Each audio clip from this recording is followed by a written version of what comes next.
या prime minister हैं तो बाबा साहब के संविधान की वजह से हैं। और अहंकार बहुत अच्छा नहीं होता है। एक समय आएगा कि इसी देश के लोग इस भारतीय जनता पार्टी की सरकार को उखाड़ कर फेंक देंगे।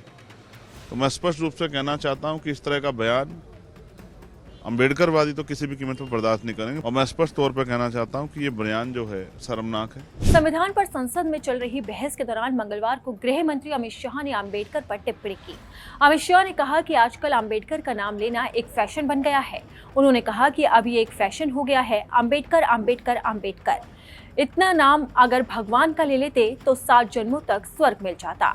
उनके इसी बयान को लेकर अब सियासी बवाल छिड़ गया है। नगीना से सांसद चंद्रशेखर आजाद ने भी उन्हें जमकर घेरा है।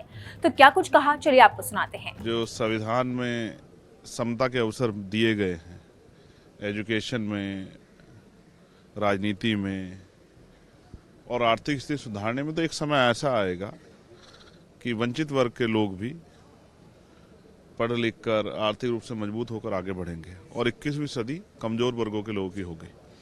तो आज जब आपने कहा कि बहुत सारी पार्टियों ने जय भीम के नारे लगाए तो दिल में बड़ी खुशी हुई कि जय भीम के नारे लगने चाहिए।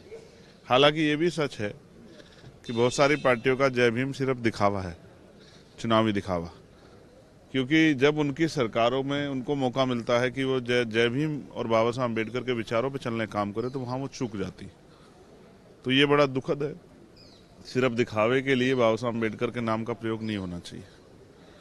एक बड़ी चिंता जो है, कल से जो राज्यसभा में होम मिनिस्टर ने जो बयान दिया है, हालांकि उनका जो बयान था वो पूरे रूप से वो कांग्रेस पे एक हमला था, लेकिन जिस तरह के शब्दों का प्रयोग उन्होंने किया उससे एक बड़ा आक्रोश जो है हक वंचित समाज में, उनमें गहरी चिंता है।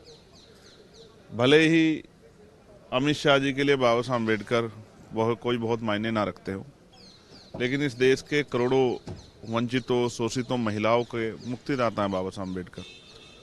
और जहाँ तक मैं समझता हूँ उन्होंने जो कार्य किए हैं उनका योगदान भुलाया नहीं जा सकता। किसी को मजबूरी में और किसी को ज़रूरत में बाबा साहब अम्बेडकर का नाम लेना ही पड़ता है। मैं यहाँ मैं ये भी कहना चाहता हूँ कि भाई बाबा साहब अम्बेडकर सदा थे, सदा हैं और सदा रहेंगे। लेकिन अमित शाह जी और प्राइम मिनिस्टर को शायद ये आभास नहीं है कि आज वो अगर गृह मंत्री हैं या प्रधानमंत्री हैं तो वो भगवान की देन नहीं है, बाबा साहब अम्बेडकर के संविधान की देन है। आज वो अगर गृह मंत्री या प्राइम मिनिस्टर हैं तो बाबा साहब के संविधान की वजह से हैं। और अहंकार बहुत अच्छा नहीं होता है। जैसे मैंने आपसे कहा कि ना सदा कांग्रेस सत्ता में रही और ना सदा भाजपा सत्ता में रहेगी। एक समय आएगा कि इसी देश के लोग इस भारतीय जनता पार्टी की सरकार को उखाड़ कर फेंक देंगे।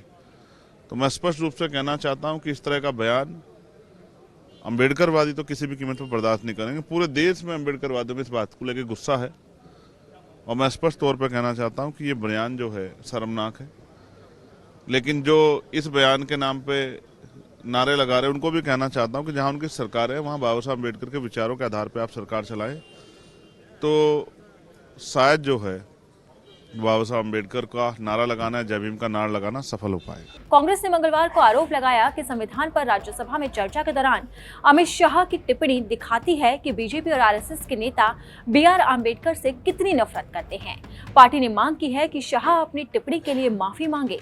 लोकसभा में नेता प्रतिपक्ष राहुल गांधी ने कहा है कि जो लोग मनुस्मृति में विश्वास करते हैं वो निश्चित रूप से अम्बेडकर से असहमत होंगे और अमित शाह का यह बयान भी उदाहरण है।